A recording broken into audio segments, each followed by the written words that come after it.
Les crédits de recherche furent donc détournés des réseaux de neurones artificiels vers une autre conception de l'intelligence artificielle proposée par des auteurs comme John McCarthy, par exemple, le concepteur du langage Lisp. Dans cette conception, l'intelligence n'est pas appréhendée comme un processus émergent de l'interaction de neurones, mais comme un processus dans lequel le concepteur est une sorte d'être tout-puissant qui va expliquer au système tout ce qu'il va faire dans n'importe quelle situation. Si l'on compare cette conception de l'intelligence à un système politique, cette perspective ressemble à un système dictatorial dans lequel le chef explique à son disciple tout ce qu'il doit faire. C'est une conception que l'on appelle top-down de l'intelligence, donc une conception descendante de l'intelligence. A l'inverse, les réseaux de neurones font partie d'une conception bottom-up, donc une conception émergente de l'intelligence, appréhendée via des briques de comportement élémentaires qui vont autogénérer de la complexité par interaction de ces différentes composantes. Cette conception peut être rapprochée d'une conception démocratique de l'intelligence, dans laquelle la complexité émerge de façon spontanée et non de façon guidée par le haut. De la même façon qu'il a fallu plusieurs années et plusieurs guerres pour comprendre que les systèmes démocratiques sont plus efficaces que les systèmes dictatoriaux, cette conception de l'intelligence a pris plusieurs années pour montrer des limites importantes. Ces systèmes artificiels sont en effet adaptés dans des milieux fermés et contrôlés, mais incapables de s'adapter à la complexité du monde réel. A l'inverse, les réseaux de neurones ont été très critiqués dans la mesure où il est difficile de comprendre les processus à l'œuvre dans la boîte noire. Cette conception est bercée de l'illusion que l'on peut formaliser la complexité du monde réel par des équations générales.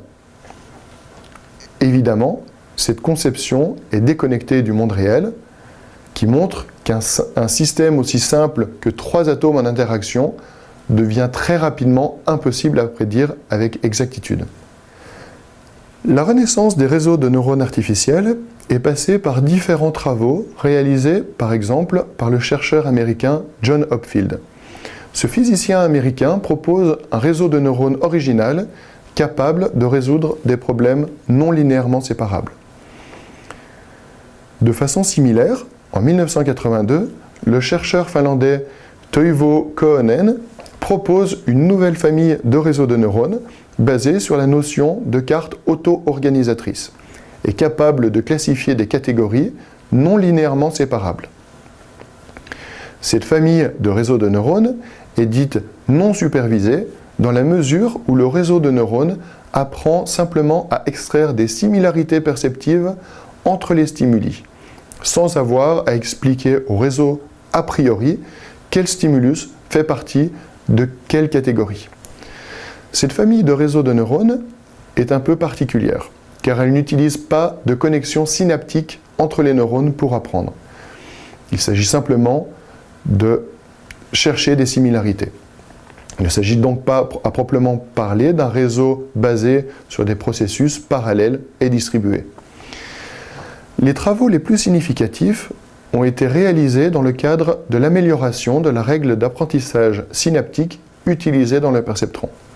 Ainsi, les travaux des chercheurs américains Bernard Whitedrow et Ted Hoff ont permis d'améliorer la règle de Hebb.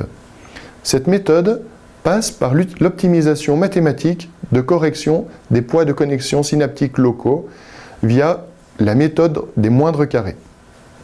Cette règle de Whitedrow-Hoff, qui a été proposée en 1960, est à l'origine d'un nouveau type de réseau de neurones, ADALINE, pour Adaptive Linear Element.